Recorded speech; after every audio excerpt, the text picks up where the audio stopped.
Halo, ini sudah ya, Mbak? Kelihatan nggak ini? Iya, Prof. Lihat, Prof. Dan ini yang share siapa? Saya juga nge-share ini. Counting atau saya ini?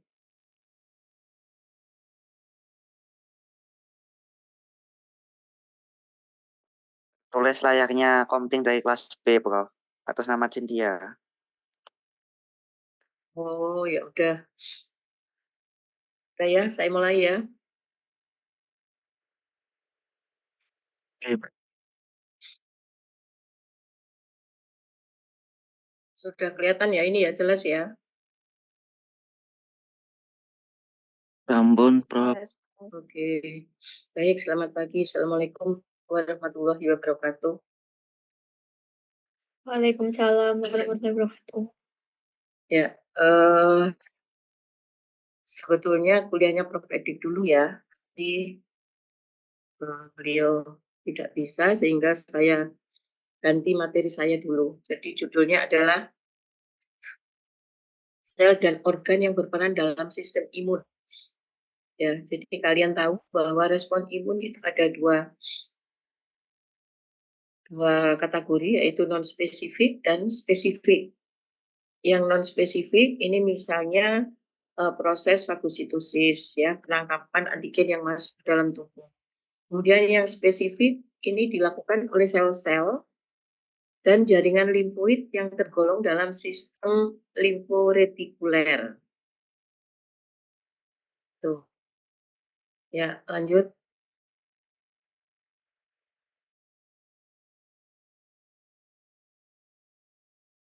Ya, lanjut, Mbak.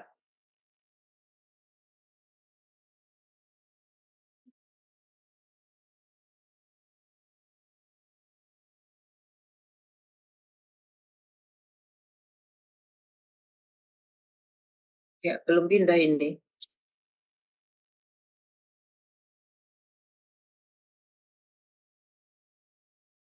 Ya, slide kedua. Sudah dipindah ini, Prof. Belum ganti di sini.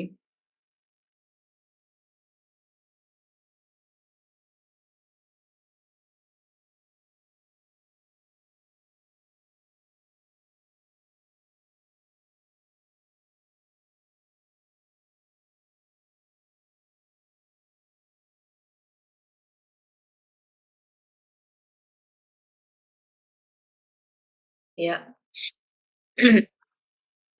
yang disebut sebagai sistem retikuler itu yang seperti apa sih? Jadi yang disebut sebagai sistem limforetikuler ini dapat dikelompokkan menjadi satu unsur seluler. Unsur seluler ini juga terbagi dua, yaitu sel-sel, sistem imun yang non-spesifik dan yang spesifik. Untuk yang non-spesifik, ini contohnya adalah sel fagosit. Nah, sel fagosit ini contohnya apa? Mononuklear yang terdiri dari monosit dan makrofag. Mononuklear artinya mempunyai satu inti, gitu ya. Tetapi antara monosit dan makrofag itu juga ada perbedaan. Kemudian fagosit ini juga dibagi lagi menjadi polimorfonuklear.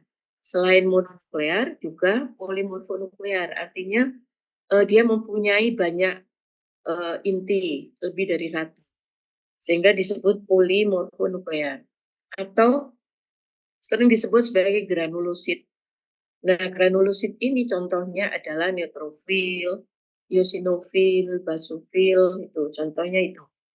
Tentunya kalian juga sudah tahu ya, apa namanya, sel-sel ini pada waktu mata kuliah histologi udah kenal ya, dan nanti itu akan dikenalkan lagi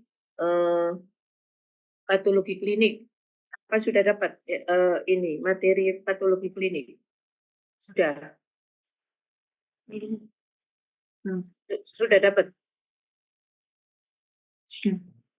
Hah? Sudah ya? Oke. Kemudian yang non spesifik lagi contohnya apa? Adalah sel natural killer atau NK. Kemudian sel mediator. Nah, ini adalah contoh-contoh sel imun yang non-spesifik. Nah, bagaimana yang spesifik? Ini contohnya adalah sel B dan sel T serta subsetnya. Itu, ya, next.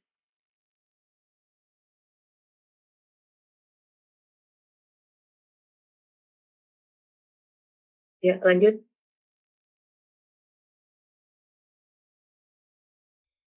Agak sulit ya, pindahnya ya.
Ya.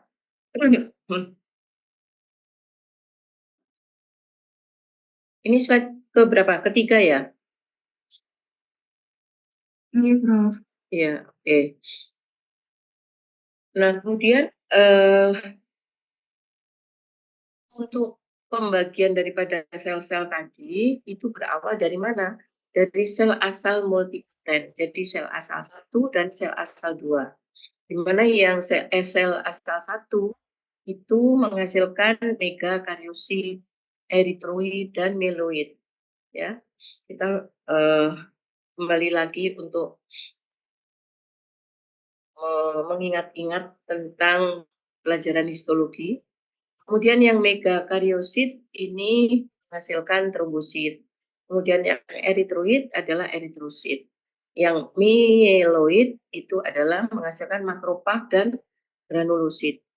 Nah, makrofag itu akan terdiri dari monosit dan makrofag jaringan. Sehingga ini ada perbedaan ya. Dan yang granulosit itu terdiri dari neutrofil, eosinofil, dan basofil. Nah, bagaimana dengan sel asal 2? Yaitu terdiri dari limfoid.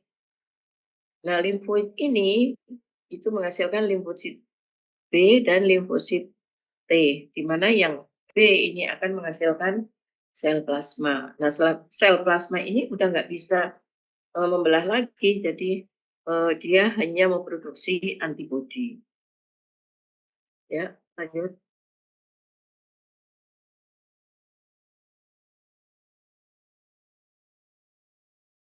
Nah, kemudian itu tadi berbicara tentang unsur sel. Nah, sekarang adalah unsur organ dan jaringan. Untuk organ ini ada limfoid primer dan limfoid sekunder. Mana yang termasuk primer? Ini berawal dari embriogenesis sel-sel yang berfungsi dalam respon imun. Sehingga untuk pematangan sel T atau sel B menjadi limfosit yang dapat mengenal antigen. Nah, contoh organ limfoid primer itu apa saja? Contohnya adalah timus, bursa fabricius, kemudian tulang belakang. Nah, ini semua akan menghasilkan organ yang termasuk limfoid primer. Nah, bagaimana dengan yang sekunder? Kalau yang sekunder ini adalah proses limfopoiesis dan bereaksi aktif terhadap stimulasi antigen. Nah, ini adalah untuk proliferasi dan diferensiasi limfosit yang sudah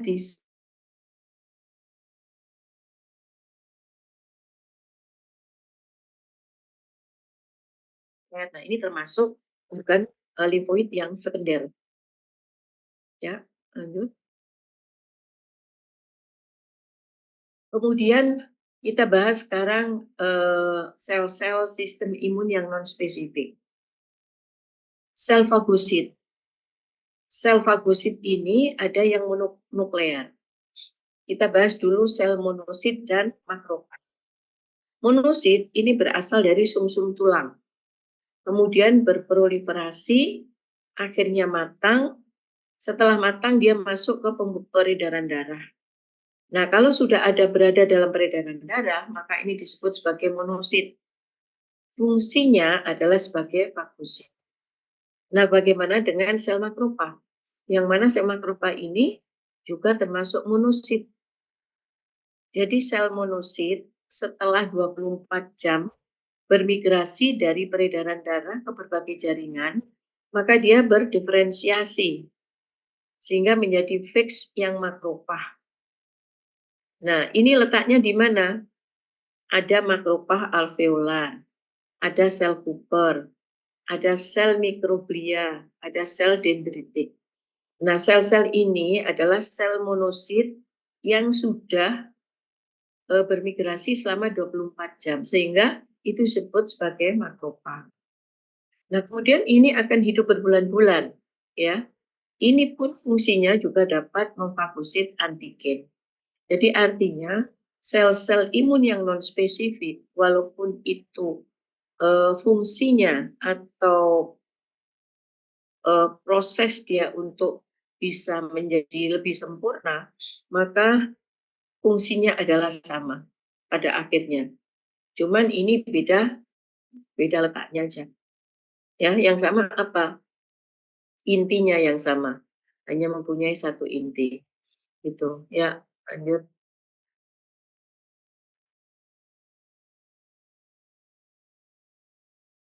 Nah, kemudian menurut fungsinya untuk makrofag ini dibagi dua.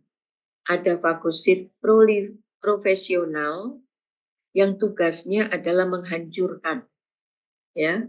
Nah, ini termasuk yang apa saja ini? Yang termasuk fagosit yang profesional. Ada monosit, ada makrofag, gitu ya. Nah, ini mengandung aparat Golgi dan lisosum yang mengandung asam hidrolase dan peroksidase. Sehingga fungsinya adalah menghancurkan atau penghancuran di dalam intraseluler. Nah, kemudian untuk yang monosit dan makrofag yang mempunyai reseptor untuk Fc dari imunoglobulin G dan komplement atau C3b, ini fungsinya adalah mempermudah aderin dan ingesti. Nah, kemudian monosit dan makrofag ini juga mempunyai reseptor untuk interferon dan migrasi inhibition factor atau MIF, dan ini dapat diaktifkan oleh macrophage activating factor atau MAF yang dilepas oleh sel T yang disensitisasi. Jadi artinya walaupun sel asal 1 dan sel asal 2 ini dalam bekerjanya saling membantu, ya, saling berkolaborasi. Tuh. Nah, kemudian monosit dan makrofag ini dapat melepaskan komplement, interferon, dan monokin. Nah, fungsinya ini untuk apa? Semuanya ini tidak lain dan tidak bukan adalah untuk pertama kali dia akan menangkap antigen yang masuk dan berfungsi untuk menghancurkan antigen tersebut. Begitu. Nah, ini yang fungsinya sebagai profesional. Ya, lanjut. Kemudian ini ada antigen presenting cell atau APC. Apa ini APC? Makrofag dapat memfagosit antigen, nah kemudian memproses dan menyajikan fragmen tersebut menjadi limfosit. Tuh, ya, antigen presenting cell. Kemudian sel yang dapat berfungsi sebagai APC itu sel apa aja? Contoh adalah sel dendritik atau kelenjar limfoid, sel Langerhans pada kulit, sel Cooper pada hati, sel mikroglia pada susunan saraf pusat, sel fibroblast, ya. Kalau sel fibroblast itu di mana letaknya? Kemudian sel B. Di mana kalau sel fibroblast? Di jaringan. Jaringan ikat, Prof. Di jaringan. Kalau contohnya di TAB di bagian mananya?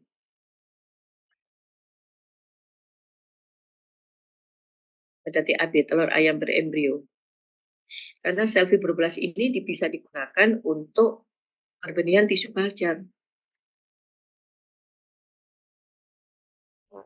Di mana kira-kira letaknya? Jadi kalau kita ingin membuat menanam virus pada tisu culture menggunakan sel primer, yaitu sel fibroblast, ya. Nah, ini diambil bagian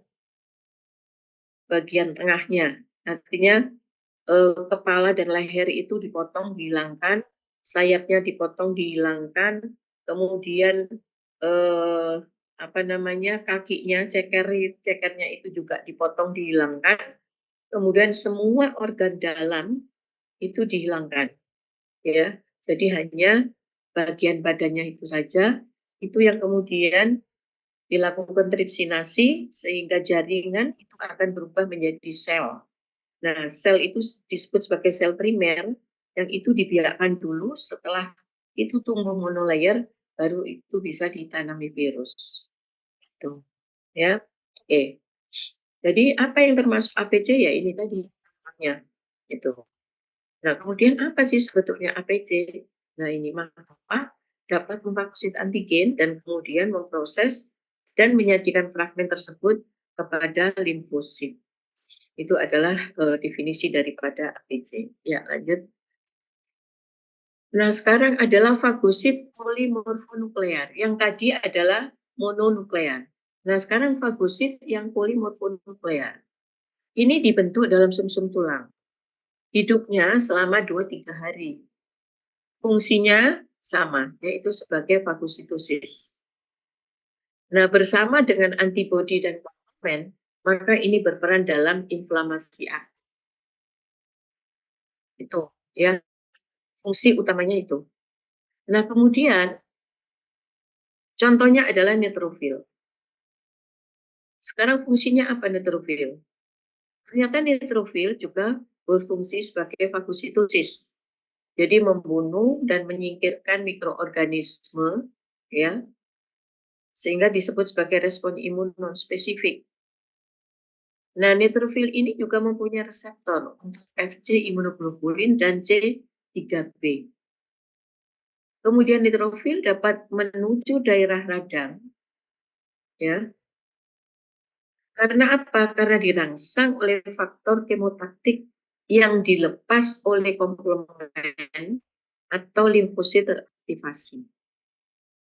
Jadi artinya semua sel-sel baik monosit maupun polimorfonuklear itu adalah saling bekerja sama, ya, untuk menangkap atau menelan daripada atau memfagosit antigen yang masuk ke dalam host gitu. Ya, lanjut. Nah, sekarang eosinofil. Fungsinya apa ini? Dia juga bisa berperan sebagai fagositosis. Eosinofil ini bergerak ke sel sasaran. Karena apa? Karena ada rangsangan mediator yang dilepas oleh sel T, mastosit dan basofil. Sel T ini pekerjaannya sangat membantu, ya. Jadi artinya kerjanya dia itu berfungsi membantu itu. Itu kalau sel T. Sedangkan kalau sel B, dia justru yang menghasilkan antibodinya. Nah, sebagian eosinofil ini mempunyai reseptor juga untuk Fc dan C3b-nya. Dapat melekat pada sel sasaran yang dilapisi antibodi atau komplement. Ya. Contoh misalnya kalau ada infeksi cacing. Kalau ada infeksi cacing, maka sel yang banyak berproduksi adalah eosinofil. Nah, ini diduga berperan pada imunitas pada cacing. Ya, sehingga kalau cacingan, maka di dalam tubuh itu banyak memproduksi eosinofil. Itu cirinya. Ya, lanjut.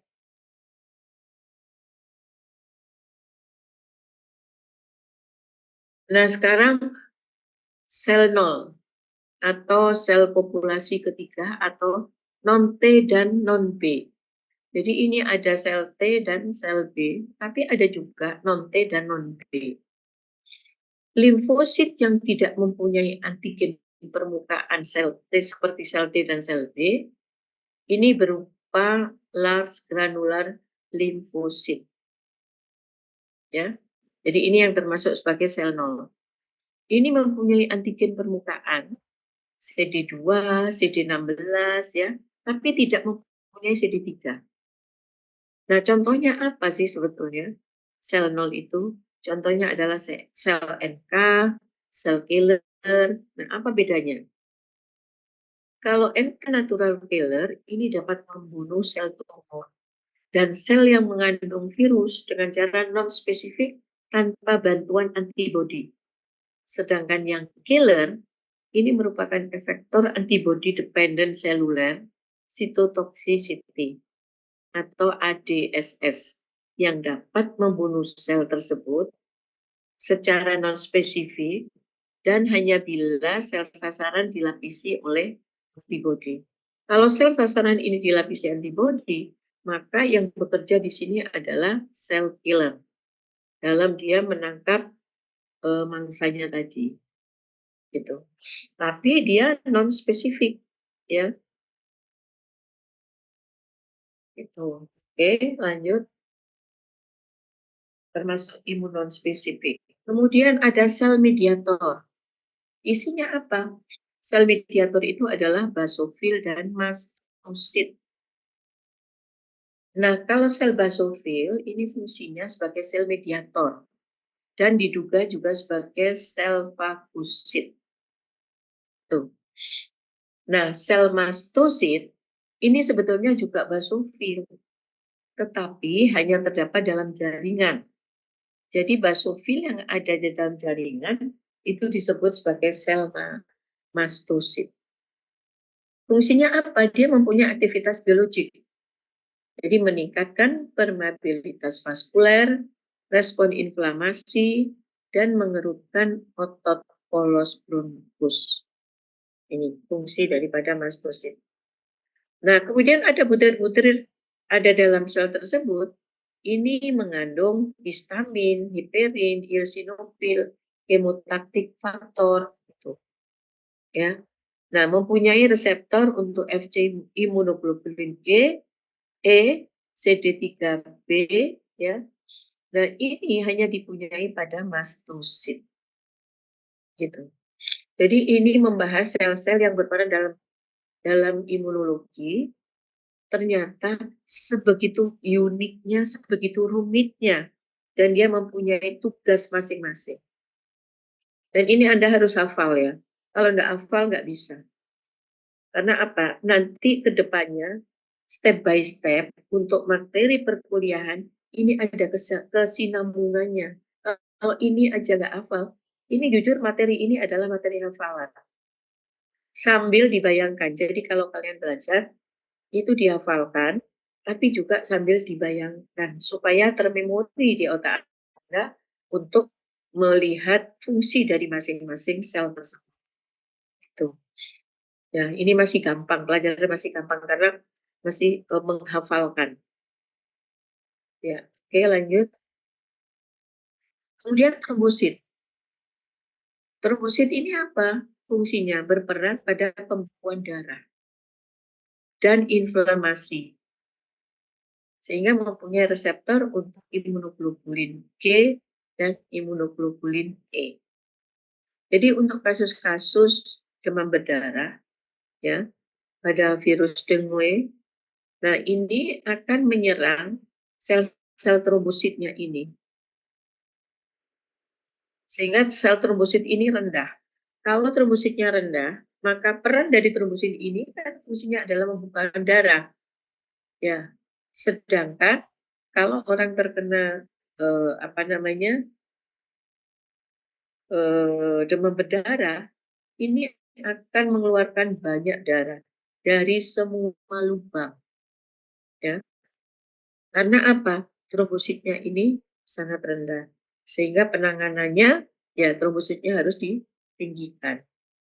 Karena apa? Kalau darah itu keluar semua terus mengalir dan itu tidak bisa beku darahnya, jadi tidak bisa di stop, akhirnya kekurangan darah. Dan itu semua ada di dalam mulut itu mengalami perdarahan. Seperti itu. Sehingga keluar di lewat hidung, lewat kuping, lewat semua lubang-lubang yang ada, maka itu bisa dikeluarkan darah. Kemudian sekarang itu kita bahas yang non-spesifik. Nah, sekarang kita bahas yang spesifik bagaimana? Yang spesifik di sini adalah limfosit yang terdiri dari sel T dan sel B. Nah, sel ini dapat mengenal benda asing. Karena apa? Karena mempunyai reseptor pada permukaan selnya. Ya, diingat-ingat ini ya. Satu sel limfosit hanya membentuk reseptor untuk satu jenis antigen. Dan hanya dapat mengenal antigen yang sejenis saja. Tuh.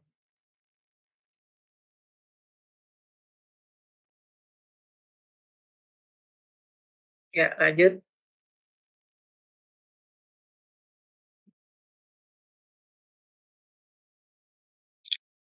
Kemudian kita lihat sel T dulu ya. Ya. Sel T di sini mempunyai molekul glikoprotein pada permukaannya yang kita kenal adanya CD3 dan T11 yang dapat mengikat eritrosit domba. Sehingga sel T ini sering digunakan untuk membedakan dari sel B.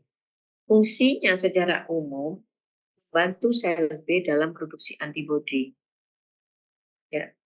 Kemudian mengenal dan menghancurkan sel yang diinfeksi virus, mengaktifkan makrofag dalam fagositosis, mengontrol ambang dan kualitas sistem imun.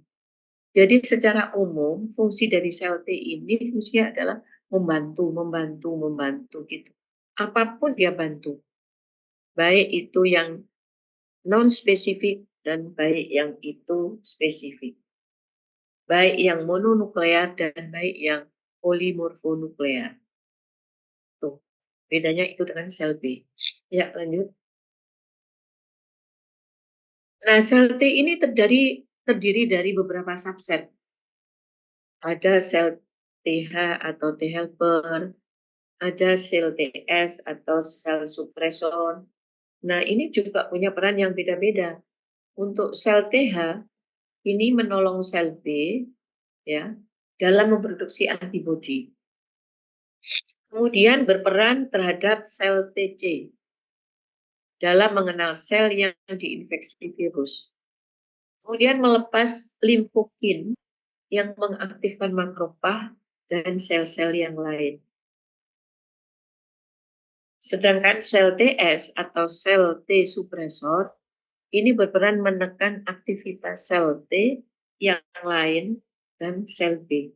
Jadi kalau terlalu banyak atau berlebih aktivitas baik itu sel T maupun sel B, maka ini akan dikendalikan oleh sel TS. Tuh. Ya, lanjut. Kemudian sel TDH atau sel TD, yaitu delayed hypersensitivity. Ini berperan pada pengerahan makrofag dan sel inflamasi lain ke tempat terjadinya reaksi hipersensitivitas tipe lambat. Dan fungsi sel TD ini adalah serupa dengan sel T helper. Nah, sekarang sel TC atau sitotoksik ini berfungsi dapat menghancurkan sel sasaran yang mengandung virus. Tuh, ya.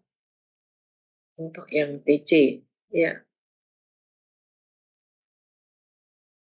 Nah, sekarang kita berbicara tentang sel B.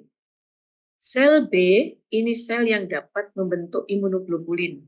Diingat-ingat ya, sel B membentuk imunoglobulin.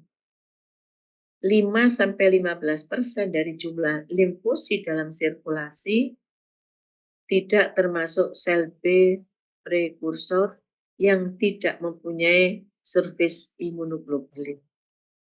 Dan tingkat pematangan sel B dapat diketahui dari ciri-ciri sel B tersebut sesuai stadium pematangannya. Ada tidaknya imunoglobulin intrasitoplasmik, surface imunoglobulin, dan antigen permukaan yang lain. Ya, jadi sel B ini ada tahap-tahapannya. Ada sel B pre-B, ya. Kalau yang pre-B ini tidak mempunyai S imunoglobulin. Sedangkan reseptor FC ini dia juga tidak mempunyai, tetapi mempunyai reseptor untuk C3B.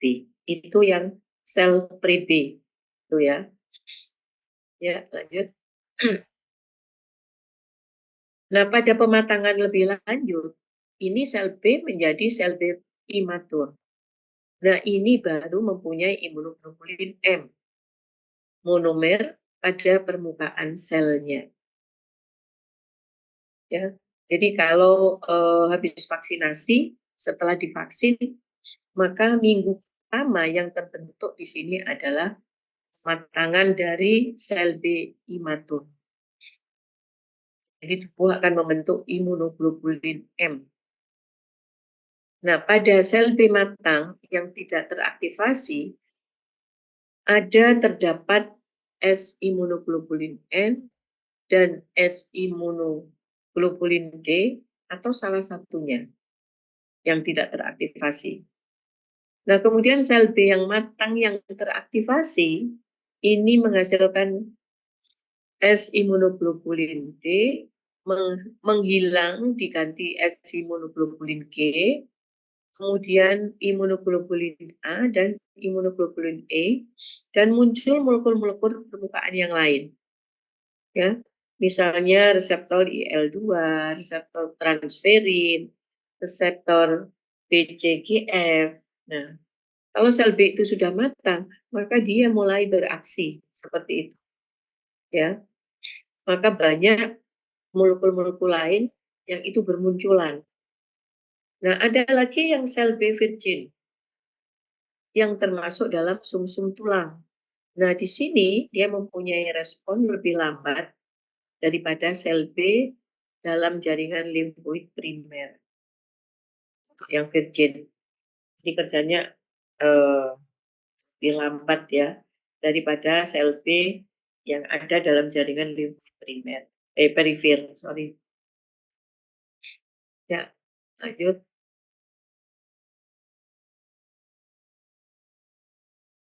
Nah, setelah rangsangan antigen, bagaimana sel B ini mengalami perubahan bahwa sel B ini setelah itu ada rangsangan antigen, maka sel B ini mengalami diferensiasi, akan membentuk sel plasma. Nah, sel plasma akan bentuk imunoglobulin atau antibodi. Nah, kemudian sel B ini juga membelah dan kembali istirahat sebagai sel B memori. Gitu. Jadi selain dia membentuk sel plasma untuk menghasilkan imunoglobulin, maka dia juga membelah akan membentuk sel B memori. Jadi tidak semuanya itu dikeluarkan. Ada sel B memori itu yang nanti kalau misalnya ada tentara lagi yang datang, maka itu bisa dikeluarin. Ya. Kalau yang datang itu adalah sama dengan yang virus yang dibentuk antibodinya, maka itu virus akan ternetralisir oleh produksi daripada sel B memori tadi. Tapi kalau virus ini mempunyai varian yang berbeda, nah ini yang akan terjadi reinfeksi dari host tersebut. Gitu. Ya. Contoh penggunaan vaksinnya yang kurang maksimal. Penggunaan vaksin yang kurang maksimalnya seperti apa ya? Penggunaan vaksin yang kurang maksimal untuk vaksinasi itu kan tentunya harus dengan dosis yang sudah ditentukan. Nah, kalau dosis yang sudah ditentukan itu sudah mengalami penurunan, maka vaksinasi ini tidak akan bisa menghasilkan antibodi yang maksimal sesuai dosis yang sudah ditetapkan oleh pabriknya, gitu ya. Maka masih ingat nggak penghitungan virus ya, pakai rumus apa namanya? Masih ingat pakai rumus apa?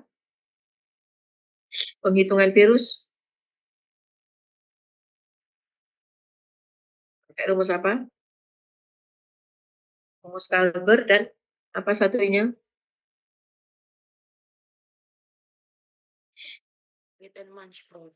Hah? Loh, itu semester 3 loh, Mbak. Pelajaran semester 3 loh. Penghitungan virus loh. Masa wis lali rek? Belum setahun. Ya, sak lupa itu. Pakai rumus apa? Selain rumus Kalber, penghitungan virus, itu ada kaitannya dengan vaksin. Apa? Eksperimen. Hah? Ayo. Waduh. Oh, korek. Belum setahun wis lali. Ya, Rat and Wench, Prof. read and Animals. Ya, pakai itu ya. Oke. Sekarang kita bahas sel plasma. Sel plasma ini merupakan fase diferensiasi terminal dari sel B. Tidak dapat membelah lagi, dan permukaannya tidak mempunyai es imunoglobulin dan reseptor-reseptor seperti pada sel B. Dia fungsinya hanya produksi antibodi atau imunoglobulin. Satu sel plasma dapat melepas beribu-ribu molekul antibodi per detik. Bayangkan aja, satu sel itu. Nah, sekarang kita lihat aja, ada berapa sel plasma itu, ya, yang dihasilkan oleh sel B. Ya, ya, lanjut. Nah, sekarang adalah unsur organ dan jaringan. Tadi bahas sel-selnya, sekarang unsur organ dan jaringan. Untuk organ dan jaringan ini adalah ada dua, ya, organ limfoid primer dan organ limfoid sekunder. Sama seperti pada sel yang respon imun non spesifik. Ini kan yang spesifik. Jadi tetap juga ada organ dan jaringan. Kalau yang organ limfoid primer itu embriogenesis sel-sel yang berfungsi dalam respon imun. Nah, kalau limfoid sekunder itu limfopoiesis dan bereaksi aktif terhadap stimulasi antigen. Nah, menurut fungsinya, sistem limfoid ini dibagi kompartemen. Kompartemen sentral dan perifer. Apa bedanya? Kalau sentral terjadi diferensiasi sel-sel yang mampu bereaksi dengan antigen. Dan ini diduga maturasi sel di sini dipengaruhi oleh hormon thymus dan dapat terjadi tanpa stimulasi antigen. Itulah yang sentral. Yang perifer ini terjadi reaksi sel-sel tersebut dengan antigen. Tuh ya. Kemudian rangsangan maturasi sel ini terjadi atas stimulasi antigen. Ya. Jadi kalau yang sentral tanpa stimulasi antigen, kalau yang perifer ini harus ada stimulasi daripada antigen, baru terjadi ada rangsangan maturasi selnya.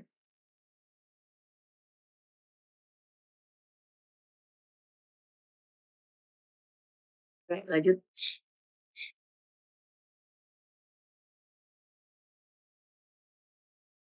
Ya. Lanjut, Mbak.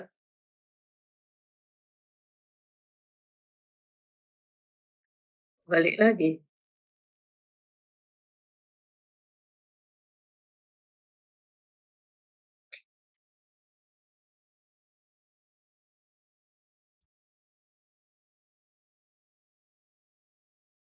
Ya. Sekarang organ limfoid primer. Yang termasuk primer apa aja? Contoh adalah kelenjar timus. Nah, kelenjar timus ini yang seperti apa sih? Jadi sel induk pluripoten atau cikal bakal sel T ini masuk ke dalam timus dan berproliferasi, maka disebut sebagai timusit. Nah, proses diferensiasi limfosit ini dipengaruhi oleh epitel timus dan sel dendritik.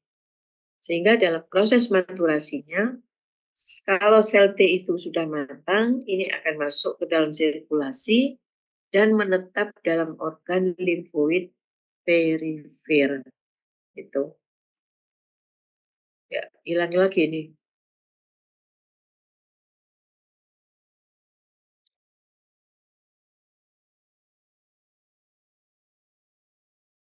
Ya, hilang lagi.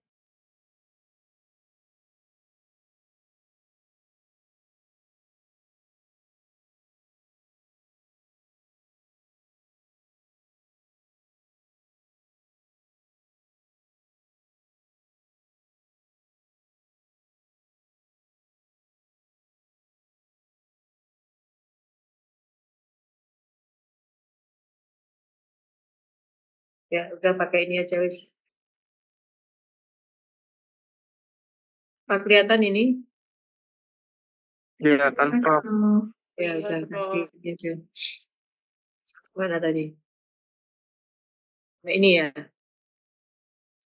Ya, oke, lanjut ya. Ya. Sekarang bursa Fabricius dan sumsum tulang. Bursa Fabricius ini adalah organ limfoid primer pada unggas.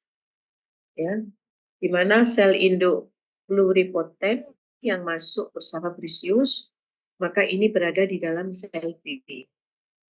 Pada mamalia, sel B ini berdiferensiasi pada sumsum tulang dan organ limfoid primer, perifer, sorry. Nah, sumsum tulang ini juga mengandung sel T yang matang dan plamosit. Nah, ini juga sebagai organ limfoid sekunder. Itu ya. Jadi ini harus harus hafal, tapi tidak sekedar hafal karena satu sama lain ini saling kolaborasi. Baik, kita lihat sekarang organ limfoid sekunder. Ini sirkulasi limfoid di dalam tubuh. Jadi migrasi sel induk pluripoten dari hati janin atau sumsum tulang ke organ limfoid primer, diferensiasi dan distribusi limfosit ke dalam organ limfoid perifer. Nah, kemudian resirkulasi limfosit dari peredaran darah ini akan masuk limpa atau kelenjar limpa dan masuk ke dalam pembuluh darah. Sedangkan distribusi sel efektor ke tempat yang diperlukan itu reaksi imunologis. Jadi kalau organ limfoid sekunder itu fungsinya seperti ini. Dia selalu ada di dalam sirkulasi limfosit yang ada di dalam tubuh. Tuh, cirinya di situ. Nah, apa yang kita lihat tentang kelenjar limfa? Kelenjar limfa ini ada bagian sinus, korteks, dan di bagian tengah atau nodulnya, ya, atau sering disebut pusat germinal. Nah, kalau bagian sinus ini banyak terdapat pankreasnya. Kalau korteks terdapat banyak sel T dari darah dan sel B yang tersusun membentuk nodul. Nah, kemudian di bagian tengah nodul atau pusat germinal yang di tengah itu ada sel B yang membelah ya secara aktif. Jadi pembelahan sel B ini terjadi secara aktif di bagian tengah nodulnya. Gitu ya.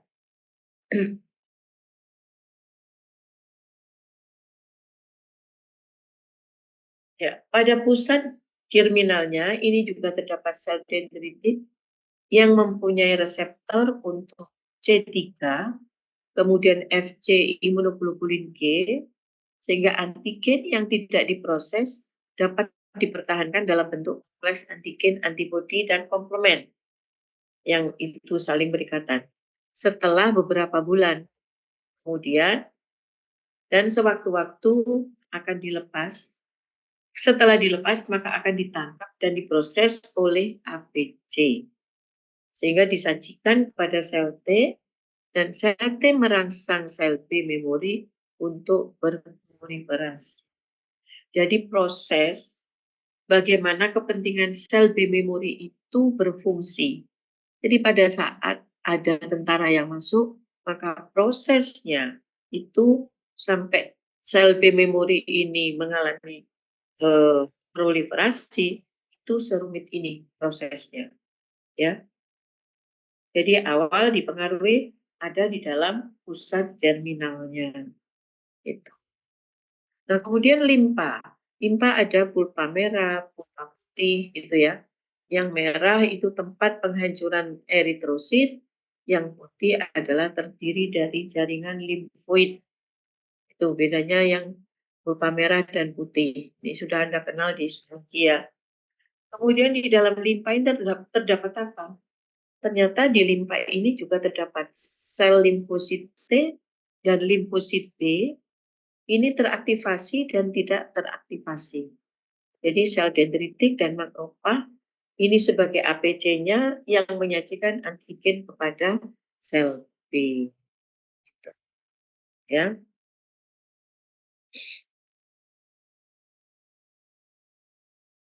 Ya. Nah, terakhir ini ada jaringan limfoid lain. Contoh adalah tonsil, Peyerped, dan MALT. Yang Peyerped ini termasuk gut associated lymphoid tissue atau GALT. Ya, ini terkenal dengan istilah GALT. Nah, kemudian MALT yang terdapat pada saluran nafas, digesti, uregenitas. Nah, fungsinya ini memberi respon imunologik lokal berisi makrofag dan limfosit. Nah, ini dapat memberi respon imun non spesifik dan spesifik. Ya. Jadi kalau yang ini mungkin kurang banyak dibahas ya untuk yang histologi, termasuk Peyerped dan MALT. Karena fungsinya adalah sebagai imunologiknya gitu. Ya, itu semua adalah sel dan organ yang berperan dalam sistem imun. Jadi sebegitu uniknya yang ada di dalam tubuh itu ya, ada sel-sel yang saling berkolaborasi pada saat ada antigen yang masuk ke dalam host. Gitu. Ya, bagaimana untuk Anda melakukan belajarnya? Jadi saran saya ini Anda harus hafal dulu. Kalau ini sudah hafal, ya tidak hanya hafal pada macam-macam selnya, tetapi juga ditelaah tentang fungsinya. Jadi kalau cuman hafalan aja seret-seret, tapi Anda tidak menelaah fungsi-fungsinya, itu akan sulit. Jadi kalau kuliah imun itu secara keseluruhan, itu sebetulnya bisa digambar pakai ini, pakai pakai skema. Nah, pakai skema nanti akan jelas, oh ini menghasilkan ini, lari ke sini membantu ini. Nah seperti itu. Jadi artinya untuk mendalami ini sebetulnya gampang. Jadi berawal pada saat perkuliahan yang pertama. Awal perkuliahan itu Anda harus mempersiapkan. Kalau tidak mempersiapkan, maka akan sulit. Begitu. Nah, bagi mereka yang suka dengan virus, virus itu selalu berkolaborasi dengan imun. Kenapa? Karena virus tidak bisa dengan antibiotik. Jadi untuk penanganan virus dengan apa? Vaksin. Nah, vaksin ini kaitannya adalah proses yang ada di dalam tubuh. Nah, di dalam tubuh itu ada macam-macam sel ternyata. Begitu. Ya. Nah, bagi mereka yang suka dengan virus dan dengan imun, nanti bisa lanjut masuk S2 vaksinologi dan imunoterapeutika. Oh, maka kalian akan mantap betul-betul paham tentang bagaimana itu proses yang ada di dalam tubuh. Begitu. Ya, alhamdulillah untuk vaksin untuk penerimaan semester gasal itu cukup banyak. Melebihi kuota. Kuotanya 10. Tapi yang daftar nih, ya, yang daftar itu sekitar berapa? 5 ditambah 4 ditambah 11. Berapa? 20 yang daftar. Kuotanya 10. Jadi nanti mungkin ini masih disaring lagi. Terakhir pendaftaran tanggal 20 Agustus.